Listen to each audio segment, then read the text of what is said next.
Meu pai traiu minha mãe e eu contei tudo pra ela. Meu pai sempre foi aqueles homens muito dado, assim, sabe? Minha mãe era sempre uma mulher muito honesta, muito batalhadora, sabe? Ela ralava demais pra cuidar da gente, pra dar um futuro melhor pra gente. E meu pai sempre foi aquele cara mais largadão, assim. Ele vivia trocando de emprego, ele era muito de sair no final de semana, minha mãe ficava cuidando da gente em casa. E nessas farras e outras, isso na minha infância toda eu vivi por isso. Só que minha mãe nunca descobriu nada.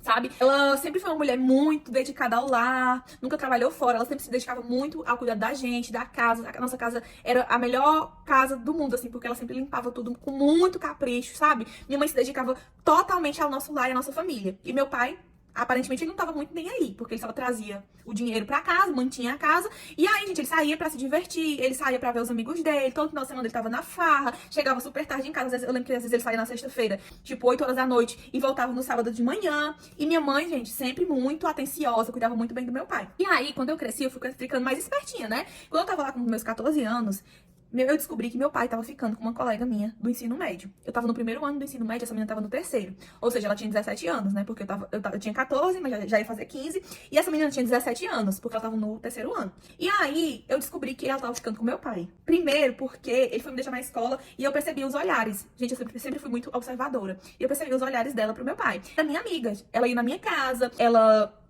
era amiga das minhas irmãs também. Então, eles já se viam também na minha casa. E aí, gente, um certo dia eu saí pra tomar um sorvete com as minhas colegas e eu vi o meu pai deixando ela lá na sorveteria também. E aí, gente, eu fiquei chocada, assim, porque eu fiquei me perguntando, como assim? A fulana chegou, desceu do carro do meu pai pra ficar na sorveteria. E aí as minhas amigas me contaram tudo. Meu pai tava ficando com ela, já era um caso de alguns meses, gente, eu fiquei chocada, porque meu pai se relacionava com a menor de idade, meu pai já tinha uns seus 40 e tantos anos, sabe?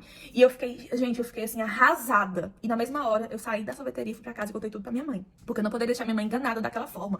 E, gente, foi a melhor coisa que eu fiz. Porque minha mãe era tão dedicada pra ele, fazia tudo por ele, ele fazia isso com ela, ainda mais com a menor de idade, sabe? Aí minha mãe, gente, pegou as coisas dela, pegou nossas coisas e saiu da casa dele. E aí, gente, a gente teve que recomeçar. Foi muito difícil o processo, porque a gente teve que trabalhar. Eu e minhas irmãs tínhamos que trabalhar pra ajudar minha mãe também. Minha mãe teve que trabalhar como diarista, porque ela não tinha profissão, ela não tinha estudado muito, só tinha feito até o ensino médio, então ela não tinha experiência no mercado de trabalho e tal. E ela começou a trabalhar como diarista. E eu e minha irmã, a gente também ajudava ela nesse trabalho pra gente conseguir trazer algum dinheiro pra casa. E foi assim, gente, que a gente conseguiu recomeçar, que a gente conseguiu reconstruir nossa vida. E hoje, eu nem falo mais com meu pai. Desde essa época, eu nunca mais olhei na cara do meu pai. Isso eu tinha 14 anos, hoje eu já tenho 29 anos. E eu nunca mais olhei na cara dele. Porque o que ele fez foi uma covardia muito grande com a minha mãe. Ainda mais, o pior de tudo era ele ficar com uma adolescente, que era uma menina que estudava na mesma escola que eu, gente, tinha 17 anos. E até hoje, gente, eles estão juntos. Eles já tiveram outros filhos, inclusive eu tenho irmãos dela, filhos dela. E eu não conheço esses irmãos. E nem quero proximidade com eles, sabe? Assim, eu vejo eles de longe, assim. Já vi eles de longe várias vezes. A cidade é uma cidade pequena, então a gente acaba se encontrando nos lugares. Mas eu nunca falei com eles. E eu acho que eu não tô errada nisso,